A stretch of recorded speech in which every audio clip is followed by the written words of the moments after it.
Tonight we are talking about education. As the government's new national standards scheme comes into effect, there's no better time to look at how our education system works and might work better. The national standards debate has been instructive on that score.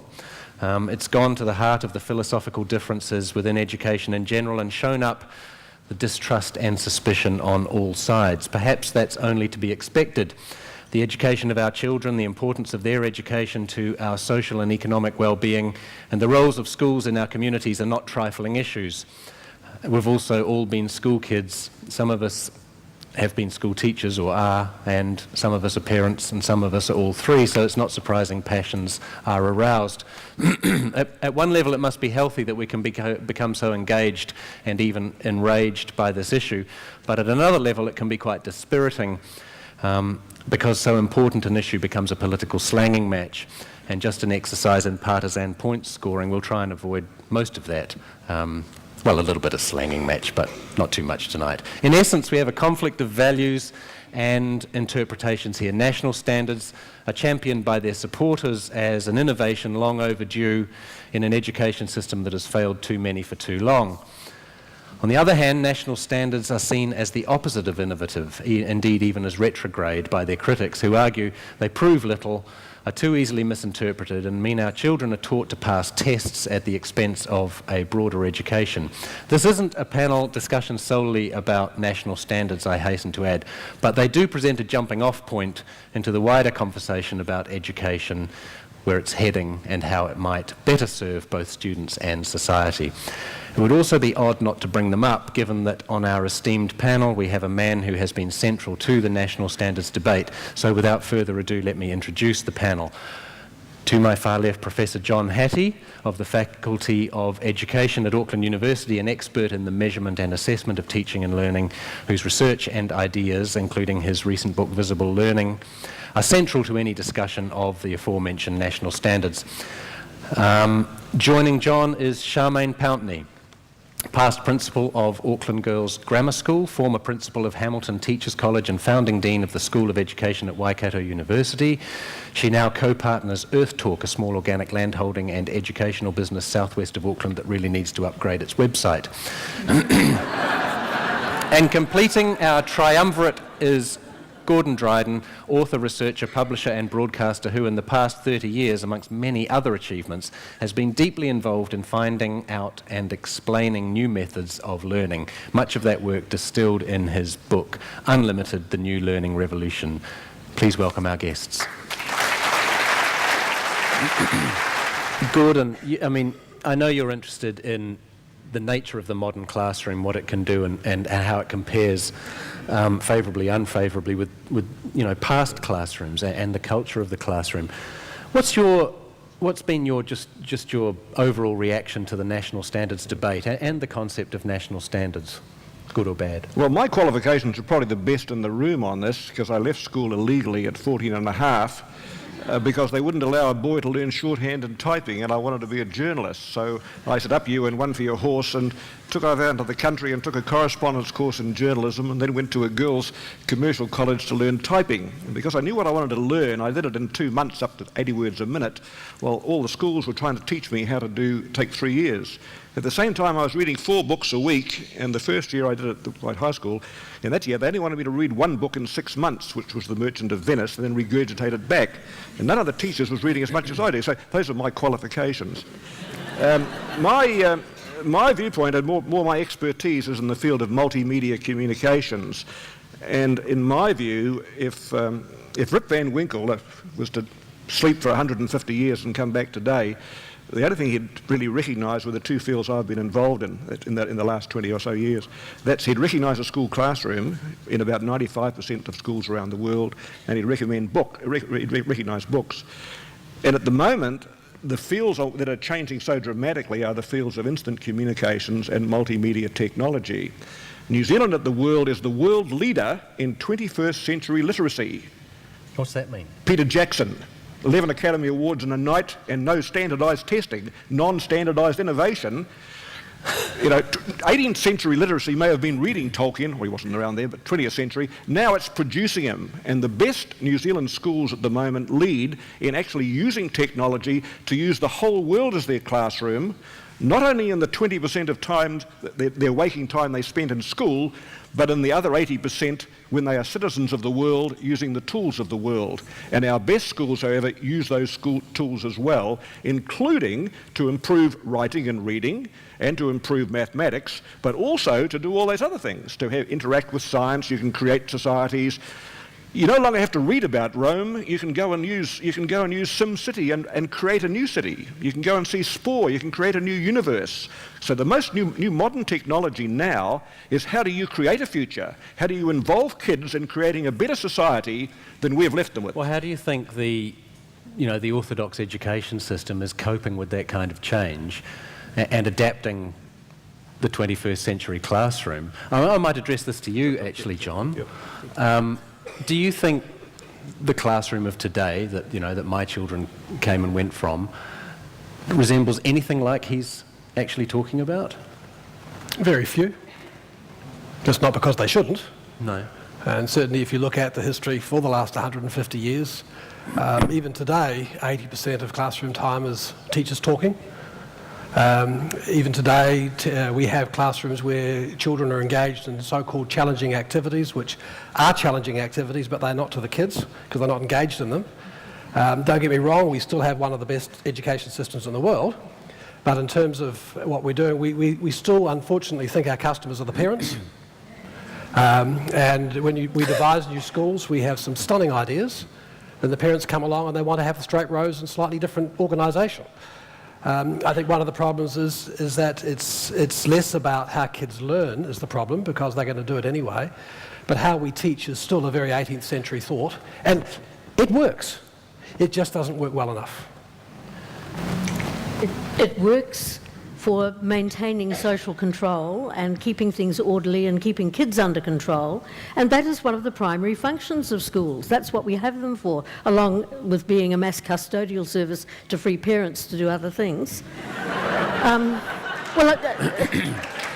They laugh, but that's exactly how I think of the school. The rich have always paid for individual tuition, and rich schools still do that, and rich parents still do it. The real issue in New Zealand education isn't the quality of technology in our classrooms. The kids will have access to technology whether we give it to them in classrooms or not. They'll go down to the local library, or they'll simply pick up a cell phone and access everything they like on a cell phone, and far more than we would like often. But the real issue is, what are we doing about the kids whose access is limited and who have a very limited social circle within which to exercise that access? To me, the real issue of education is, how do we help children to move through the knowledge age into the valuing age, into deciding what is worth doing in this world, what is important about being human? And it doesn't matter how good the technology is or how old the books are, talking with people and listening to people and relating to people and growing healthy food, I must put an advertisement for gardens and schools, eating well, exercising well. I pass that quickly, being an exercise phobic myself, but those things are at the heart of being human and making progress as a human species. Otherwise we won't have a planet to live on anyway, let alone be human to live on it. So to answer those questions, we still have to have areas of engagement where children have the opportunity to explore those really important ideas. Now, schools are all we have for most kids to do that, but some schools provide that opportunity far better than others because there are many more articulate kids and teachers in them. Just to drag it back to national standards, I mean, we will talk about the deeper philosophical importance of education, and yeah, no, of course we will, but you touched on something that seemed quite important to me, and that is sort of the socio-economic gap that exists between schools and between pupils and where they come from and so on. But also that if the new technology is to, you've got the information poor and the information rich. Now surely national standards, as they seem to be being implemented, are only going to prove what we already know. Absolutely. Well-off children will do well, and less well-off children will do less well.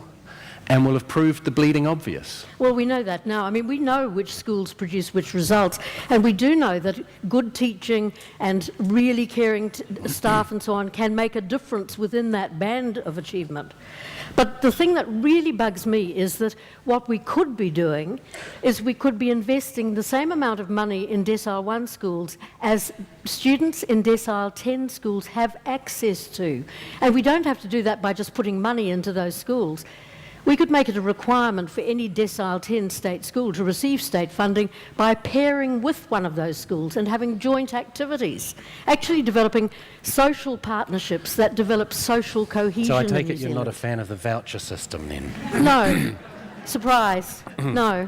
I'm a fan for social cohesion developed through relationship. Can I go back to what you said before, though? You said that one of the most important things that happens in schools is that they make progress, students make progress. However, what you're talking about now is the levels of achievement. If national standards could, they don't seem to be at the moment, but if they could, focus more on progress. I don't believe any parent has the right to send their kid to school to expect the school to make the kid Einstein. But every parent has the right to send the kid to school to expect them to make at least a year's progress. Oh.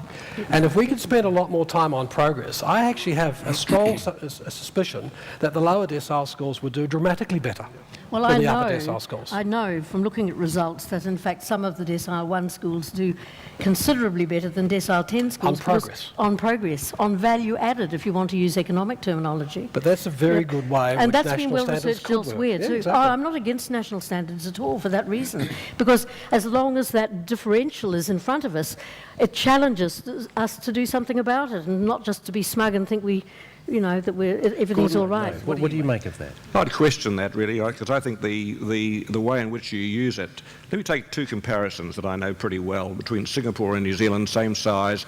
Singapore 20 years ago, or 16 years ago, invested $2 billion in computer technology, and they did it entirely the wrong way. They used it to patch it on to a teaching system that's about 300 years out of date. There was teachers still talking for 95% of the time, and the kids sitting on the back, the computers sitting unused in the back of the room.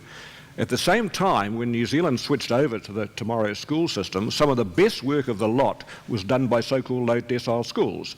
The first one set up under that system was Tahatai Coast School in Bay of Plenty. Decile 2 school, 35% Maori roll, blew me away when I first saw it, which was immediately after spending 6 months in Singapore. It was way ahead of all that tremendous spending.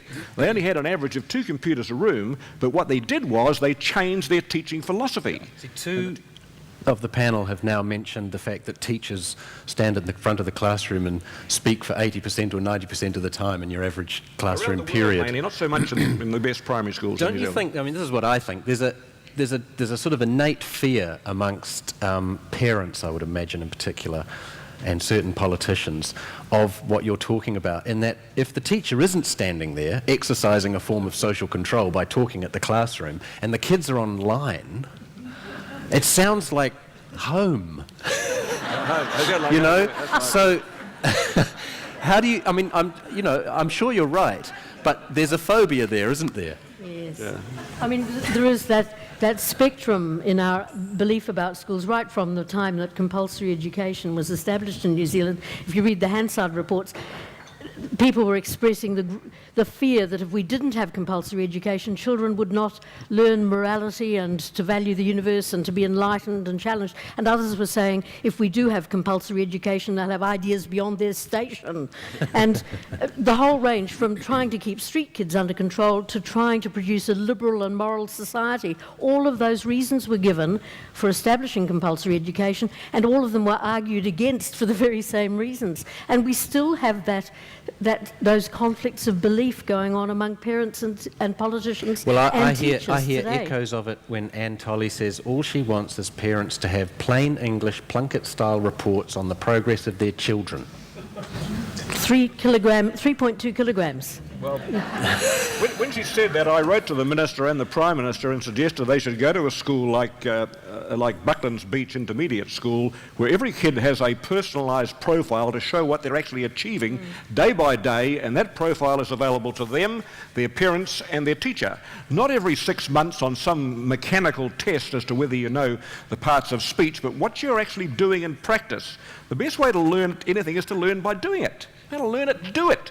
You want to learn how many here learn to ride a bike by reading a bloody book about riding a bike? How many learn to talk about reading a book about learning to talk? You learn best by doing. When you put it that way, it does sound fairly self-evident. Let's have a show of hands to see if there's some questions out there. I know there's one here. You can be number one. Why no question, no discussion tonight that covered the importance of early childhood education in any way or form, where much of what you've talked about is what we already see? And what are your thoughts about secondary teachers perhaps having a little bit more look into early childhood education, where you see learning, well-being, belonging, creativity, communication? When I talk about multi-age learning centres, that would be one of my key points. One would be to have the youngest of children from babies on site, and childcare and learning childcare and child development as part of growth, particularly for adolescents, but also the support for parents that's involved. I mean, but look at what happens to schools that try these things. Look at Selwyn College and how it was attacked by a certain politician I won't name in case I get had up for slander. A systematic attack on a school because, among other things, it brought in children, refugee, migrant groups, older people, and wove them together into a total learning pattern. That wasn't the only reason, and I accept that there were other reasons for criticising the school at times, but the main reason was it wasn't a normal school that added property values to nearby houses. And the problem, one of the problems with learning from, with weaving together a multi-age learning centre is that it demands that the people round about have a different attitude to what they expect from organisations and institutions. But that's not really what you're asking about. You're right, the early childhood people have got it sussed. They do real education. Whāri Te Whāriki has been well ahead of the rest of the curriculum. Very quickly, in my opinion, from whatever research I've done around the world, parenting education is the most neglected in the whole world, and it's the most important of the lot for the education of the young child. We all know the importance of early childhood education. We've started to do things with it, but nowhere near enough. If I had to look at examples, I'd say Sweden is so far ahead of us in the way they do things like that, and the parenting education tied up with it, number one priority. I'd like to thank my guests, Professor John Hattie, author Gordon Dryden, Charmaine Pountney, for their contributions to this edition of Smart Talk at the Auckland Museum. Thank you very much for coming.